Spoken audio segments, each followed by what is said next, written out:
तो अभी हम लोग 12.9.2 वाला जो सेक्शन है इसकी मार्किंग कर रहे हैं, ठीक है।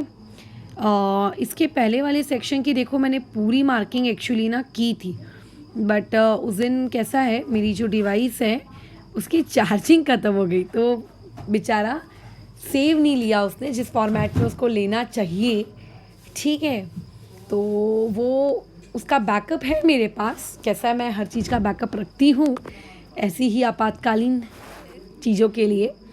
तो बट उस बैकअप के साथ मुझे भी बैठना पड़ेगा कम से कम 1 घंटा, जितनी देर का वो वीडियो है। तो खैर पहले इसलिए ये वाली मार्किंग कंप्लीट कर लेते हैं और उसके बाद हम लोग उसके बैकअप वाली मार्किंग को मैं निकाल दूँगी, ठीक है। तो देखो, जो तुमने कार्बोक्सिलिक ग्रुप का जो पढ़ रहे हो उसकी पहचान क्या है।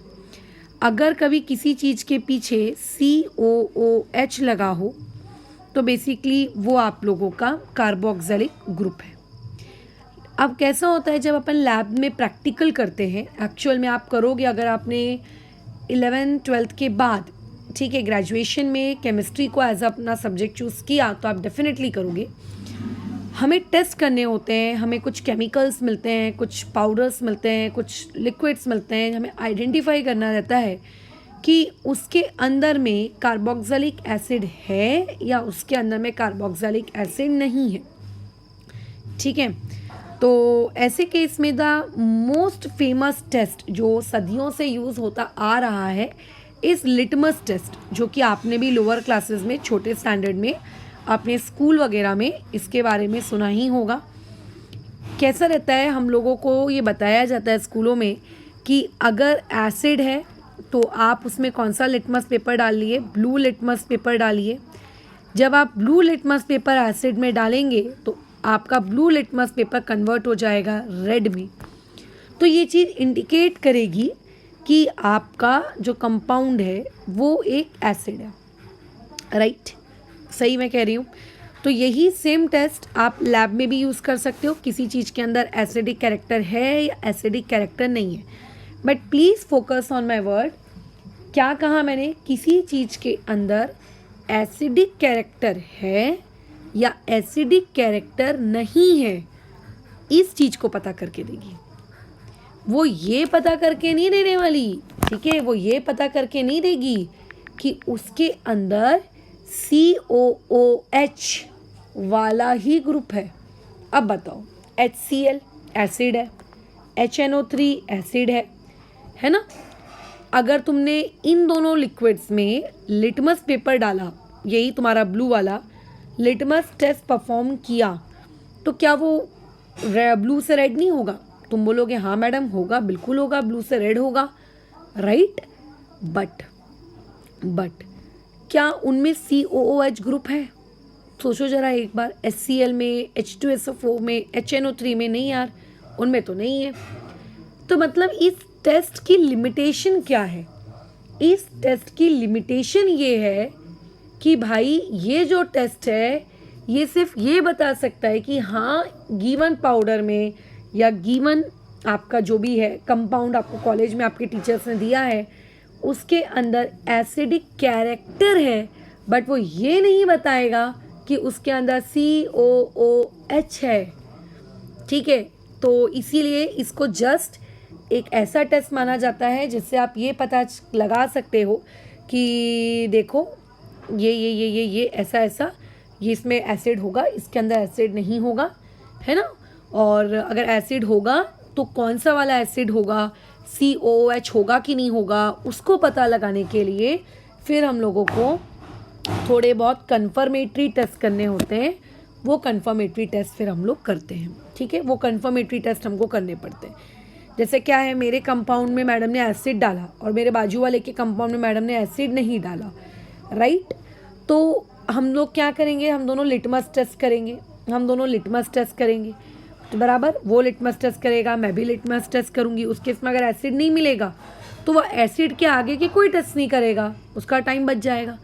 अगर मेरे पास एसिड मिला तो मैं एसिड के आगे के टेस्ट करूँगी और मैं अपने एसिड ढूंढना शुरू करूँगी कि कौन सा एसिड है भैया, कौन सा एसिड है, पता करो, है ना। इस तरीके से। चलो, तो लिटमस टेस्ट जो होता है ये आप यूज़ कर सकते हो COOH को आइडेंटिफाई करने के लिए, जिसमें आपका कुछ नहीं होगा, आपका जो ब्लू लिटमस है वो रेड में कन्वर्ट हो जाएगा। इससे ये पता चलेगा कि वहाँ पे एसिडिक कैरेक्टर है, बट आपको ये नहीं पता चलेगा कि कंफर्म में कि वहाँ पे COOH है या COOH वहाँ पे नहीं है। ठीक है, खैर मैं ये एक चीज़ बता दूँ, ये जो laboratory test for carboxyl group वाला जो ये सेक्शन है 12.9.2 ये डिलीटेड है। अगर आप कोविड सिलेबस के लिए पढ़ाई कर रहे हो तो ये वाला सेक्शन आपका डिलीटेड है, बट स्टिल मेरे को ऐसा लगता है कि आपको पता होना चाहिए। बहुत ही बेसिक सी चीज़ है यार, इसको क्यों मतलब छोड़ना, तो इसे सुन लो, बहुत ही बेसिक है। सेकेंड वाला जो एक टेस्ट है sodium bicarbonate test. Sodium bicarbonate का मतलब होता है आपके घर में मौजूद बेकिंग सोडा। आप इसको अपने घर में करके भी देख सकते हैं।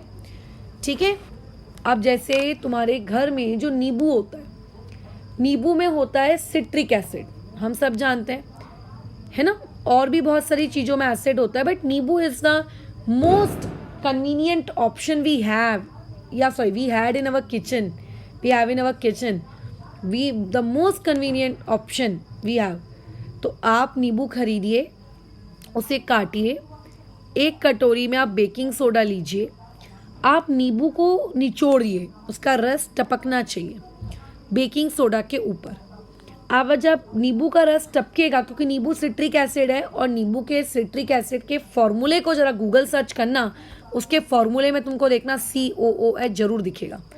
ठीक है, तो जब वो नींबू टपकता है बेकिंग सोडा के ऊपर, तो तुम पता है क्या देखोगे कि बेकिंग सोडा में छोटे छोटे छोटे छोटे बबूले उठ रहे हैं, जिसको हम लोग कहते हैं कि ब्रिस्क एफरवेसेंस है वो किस चीज़ की, कार्ब। क्योंकि देखो जब उन दोनों के बीच में रिएक्शन होती है, सोडियम बाइकार्बोनेट की रिएक्शन जब आप किसी एसिड के साथ कराते हो, जब कोई एसिड सोडियम बाइकार्बोनेट पे आके टप टप टप टप टपकता है, तो उसके टप टप टपकने से उन दोनों के बीच में रिएक्शन होती है, और उन दोनों के बीच की रिएक्शन में वहाँ पे ब्रिस्क एफरवेसेंस आपको मतलब गैस निकलती है, CO2 गैस निकलती है ना।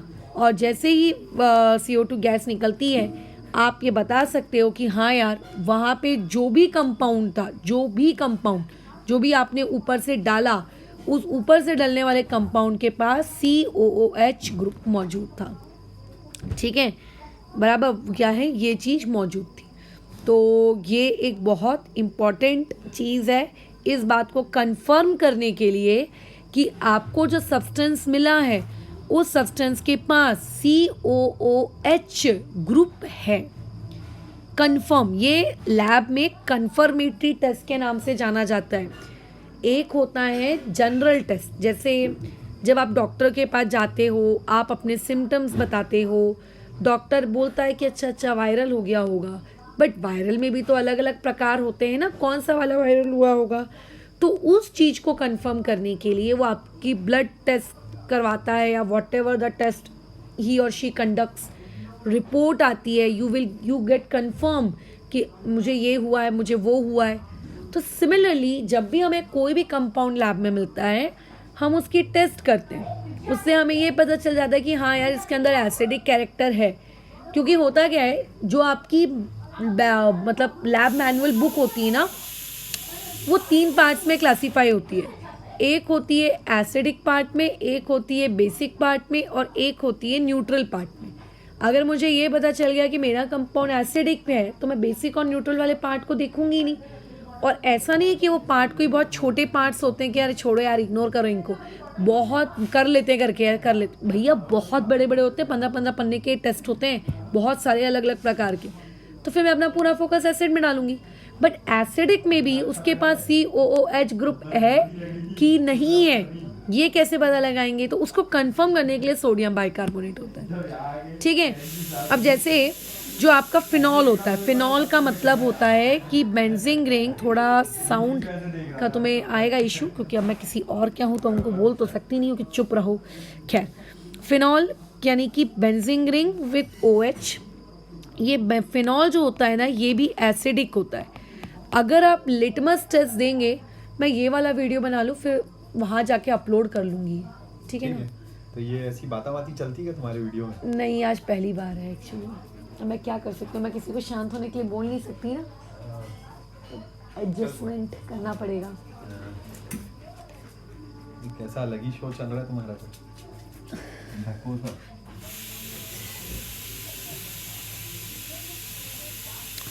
खैर, तो अब जो ये फिनॉल होता है, ये फिनॉल आप लोगों का एसिडिक होता है। तो अब एसिडिक होता है तो ये लिटमस टेस्ट तो देगा, बट अगर इस फिनॉल को तुमने डाल दिया सोडियम बाइकार्बोनेट में, ठीक है, तो ये देखो यहाँ क्या लिखा है, does not evolve CO2 gas. ये CO2 गैस इवॉल्व नहीं करेगा। तो इससे ये समझ में आता है कि अच्छा, इस तरीके से आप कार्बोक्सिलिक एसिड और फिनॉल को आप डिस्टिंग्विश कर सकते हो, ठीक है। वो सोडियम बाइकार्बोनेट में वही टेस्ट जाएंगे जहाँ पर क्या हो जाएगा, आप लोगों का क्या होगा, COOH ग्रुप मौजूद होगा। तो अगर तुम बोर्ड एग्जाम्स देते तो यहाँ से क्वेश्चन क्रिएट हो जाता, how you can distinguish phenol and carboxylic acid from each other, कैसे आप उनको डिस्टिंग्विश कर सकते हो। फिर एक और दिया है तीसरा टेस्ट, इसके बारे में तो यार तुम लोगों ने बचपन में भी पढ़ा होगा 10th क्लास में, इससे पहले भी अपनी 12th की ऑर्गेनिक में भी पढ़ा है। क्या है वो, ईस्टर टेस्ट। एक्चुअली जो ईस्टर्स होते हैं ना, इनकी बहुत ही प्यारी सी स्मेल होती है, एक फ्रूटी स्मेल होती है, बहुत ही प्यारी सी। तो हम क्या करते हैं, अगर हमें ऐसा लग रहा है कि मेरे पास जो कंपाउंड है वो कंपाउंड मेरा कार्बोक्सिलिक एसिड है, उसके अंदर COOH मौजूद है, तो आप क्या करो, जो भी आपका कंपाउंड है, आपको लग रहा है कि उसमें COOH है, आप उसमें इथेनॉल डाल दो। इथेनॉल मतलब ये C2H5OH, थोड़ा सा H+ डालो, क्योंकि वो H+ कैटलिस्ट के तौर पे काम करेगा। अच्छा, H+ कोई मार्केट में मिलता नहीं है, H+ मतलब एसिड। उसको वार्म करो, उन दोनों के बीच में रिएक्शन होगी, अगर हुई तो ईस्टर बनेगा, और अगर ईस्टर बनेगा तो आपको एक बहुत ही प्यारी सी खुशबू सुनाई देगी, फ्रूटी स्मेल। और ये फ्रूटी स्मेल कंफर्म करती है कि ज़रूर वहाँ पे क्या रहा होगा, COOH। क्योंकि हमने क्या डाला है, हमने डाला है अल्कोहल। अगर अल्कोहल डालने के बाद आपको फ्रूटी स्मेल आ रही है, इसका मतलब ज़रूर वहाँ पे जो दूसरी चीज़ है, अननोन चीज़ है, वो क्या रही होगी, एक एसिड ही रही होगी। इससे हम लोगों को ये चीज़ क्या हो जाती है, कंफर्म होकर पता चल जाती है कि अच्छा वहाँ पे क्या मौजूद है, वहाँ पे हम लोगों का एसिड मौजूद है, राइट। तो ये हो गए कंफर्मेटरी टेस्ट, बट खैर ये आप लोगों के कोविड की वजह से ये आपके सिलेबस का पार्ट नहीं है। तो 12.9.3 ये आपके सिलेबस का पार्ट होगा। इस 12.9.3 में अगर हम लोग जाएं, बहुत ही देखो सिंपल सी चीज़ें हैं। चीज़ें सिंपल सी कैसी हैं कि अगर आपके पास कोई कार्बोक्सिलिक एसिड है, कार्बोक्सिलिक एसिड मतलब RC+OOH, आप इसको अगर SOCl2 के साथ हीट करोगे, जिससे हम लोग केमिस्ट्री की लैंग्वेज में कहते हैं थाइनिल क्लोराइड, या फिर आप इसको PCl3 के साथ हीट करोगे, या फिर आप इसको PCl5 के साथ हीट करोगे, तो कुछ नहीं होगा। आप उस OH ग्रुप को हटा दो और उस OH की जगह आप Cl लगा दो, तो कंपाउंड बन जाएगा RC+OCl। अगर आप SOCl2 को यूज़ करते हो तो जो चीज़ इवॉल्व होगी वो रहेगी SO2 गैस, साथ ही साथ में HCl गैस। अगर आप PCl3 को इस्तेमाल करते हो तो जो बाई प्रोडक्ट बनेगा वो होगा POH3, जिसे आप ये भी लिख सकते हो। इसको लिखने का एक तरीका और होता है H3PO3, जिसे हम लोग कहते हैं फॉस्फोरस एसिड। अगर आप PCl5 का इस्तेमाल करोगे तो PCl5 का इस्तेमाल करने से जो बाई प्रोडक्ट बनेगा वो रहेगा POCl3 HCl। मतलब सिर्फ बाई प्रोडक्ट चेंज होंगे, लेकिन PCl3, PCl5 और SOCl2 तीनों को यूज़ करने से होगा क्या कि ये जो OH है ये रिप्लेस होकर कन्वर्ट हो जाएगा, किस में, Cl में कन्वर्ट हो जाएगा, है ना। अब अगर आपको मैं कहूँ कि आप इन तीनों में से किसको ज़्यादा यूज़ करना प्रेफर करोगे, तो सब लोग कहेंगे कि हम थायोनिल क्लोराइड को यूज़ करना प्रेफर करेंगे, क्योंकि जब थायोनिल क्लोराइड के साथ रिएक्शन होती है तो जो बाई प्रोडक्ट बनते हैं दोनों SO2 और HCl, ये गैसियस स्टेट में होते हैं। अगर गैसियस स्टेट में है मतलब वो उड़ जाएंगे, है ना, और अगर वो उड़ गए तो नीचे कंटेनर में जो चीज़ बचेगी वो एकदम प्योर तरीके से एसाइल क्लोराइड होगा। मतलब आपको प्यूरिफिकेशन करने का कोई टेंशन लेने की ज़रूरत ही नहीं है। कोई दिक्कत नहीं, क्योंकि जो आपको मिल रहा है वो उसका प्योर फॉर्म मिल रहा है, क्योंकि बाय प्रोडक्ट उसमें है नहीं, जो भी बाय प्रोडक्ट थे वो तो उड़ गए। तो यहाँ से बोर्ड एग्जाम्स में क्वेश्चन क्रिएट हो जाता है, विच मैथड इज बेस्ट, ठीक है, which method is best for preparing acyl chloride, acyl chloride को प्रिपेयर करने के लिए बेस्ट मेथड कौन सी होती है। तो आप ये आंसर लिखोगे जो मैंने मार्क किया। इस रिएक्शन को आपने एक बार और देखा है, जब आपने अल्काइल हैलाइड्स नामक एक चैप्टर पढ़ा होगा ना, तब भी अपन ने देखा है, वहाँ पे भी था। अल्कोहल के पीछे जो OH होता है ना, उस OH को भी ये हटा सकता है, ठीक है, उस OH को भी ये हटा सकता है एकदम अच्छे से। खैर, आपको ये रिएक्शंस याद होनी चाहिए, कुछ नहीं है, एक सिंपल सी ट्रिक है, OH को हटाओ और बदले में Cl लाओ। हाँ, बाय प्रोडक्ट आपको याद होनी चाहिए कि किसका बाय प्रोडक्ट क्या होता है। अब इसी के बेसिस पे देखो, यूज़ योर ब्रेन पावर का नीचे आपको क्वेश्चन दिया है, CH3COOH प्लस थायोनिल क्लोराइड। तो थायोनिल क्लोराइड मतलब समझ जाओ एसोसिएट। क्या करना है, कुछ नहीं करना है, ये OH को हटाना है, Cl को लगाना है, यानी कि CH3COCl। बाय प्रोडक्ट जैसा कि मैंने कहा आपको याद होने चाहिए, तो एक बाय प्रोडक्ट होता है SO2 और एक बाय प्रोडक्ट होता है HCl। फिर आपको क्या दिया है, देखो CH3 CH2 COOH, और यहाँ पे क्या डाल रहा है वो नहीं लिखा है, लेकिन यहाँ पे उसने एरो दिया है, एरो के बाद कि उसने प्रोडक्ट भी नहीं लिखे, लेकिन एक बाय प्रोडक्ट लिख दिया है। तो अब आपको इस बाय प्रोडक्ट को देखकर पहचानना है कि वहाँ पे कौन सा रिएजेंट डाला गया होगा, इसीलिए मैंने कहा बाय प्रोडक्ट याद होने चाहिए। अब एक स्टूडेंट कंफ्यूज हो जाएगा, वो ये देखेगा कि अरे यार, ऊपर में जो क्वेश्चन था, इस क्वेश्चन में तो H3PO3 किसी का बाय प्रोडक्ट ही नहीं था, लेकिन मैंने अभी अभी तुमको बताया कि जो POH3 लिखा गया है, यही आपका H3PO3 है और कोई नहीं बल्कि, है ना। तो अगर ये H3PO3 है, इसका मतलब यहाँ पे ज़रूर क्या रखा गया होगा, यहाँ पे ज़रूर रखा गया होगा PCl3, और अगेन वही होने वाला है, OH हटेगा और बदले में Cl आएगा, तो CH3 CH2 COCl, ठीक है, ऐसे। फिर देखो यहाँ क्या लिखा है, C6H5COOH बोल रहा है कि फॉस्फोरस ऑक्सीक्लोराइड प्लस HCl, ये जो POCl3 है ना, इसी को फॉस्फोरस ऑक्सीक्लोराइड कहा जाता है, इसी को कहा जाता है, इसी को, राइट। मतलब ज़रूर यहाँ पे क्या डाला होगा, ज़रूर यहाँ पे PCl5 डाला होगा।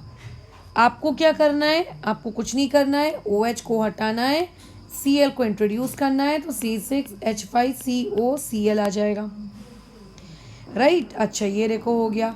फिर क्या है, यहाँ पे लिखा है फॉस्फोरस ट्राइक्लोराइड, यानी कि उसने तो इस बार तुमको खुद बताया है कि यहाँ पे क्या डल रहा है, PCl3 डल रहा है। क्या होगा, OH हटेगा, Cl आएगा, तो CH3COCl। अच्छा, जब PCl3 डालते हैं तब क्या आएगा, बाय प्रोडक्ट, तब बाय प्रोडक्ट आएगा H3PO3 आएगा। तो तुम सोचो, इस टाइप के ही क्वेश्चंस आपको अपने बोर्ड एग्जाम्स में भी मिलेंगे कि इसमें ये डाला, इसमें वो डाला, तो बताओ क्या बना, ठीक है। खैर, नीचे वाला जो क्वेश्चन है ये तो बहुत ही आसान है, बहुत ही आसान, ये आयोनिक इक्विलिब्रियम का टाइप का क्वेश्चन है। जो नाइट्रोजन के ऊपर के लोन पेयर्स होंगे वो H का, एसिड का H ले लेंगे, तो आपका जो प्रोडक्ट बनेगा वो क्या बनेगा, CH3COO निगेटिव NH4 पॉजिटिव। और जब आप इसको हीट करेंगे, ठीक है, जब आप इसको हीट करेंगे तो आपके हीट करने से आपका प्रोडक्ट क्या हो जाएगा, आपके प्रोडक्ट में ध्यान से सुनना, ये जो NH4 है, इस NH4 में से 2 हाइड्रोजन हटा देना और ये O निगेटिव वाला एक ऑक्सीजन हटा देना, तो क्या बचेगा, बचेगा CH3COO।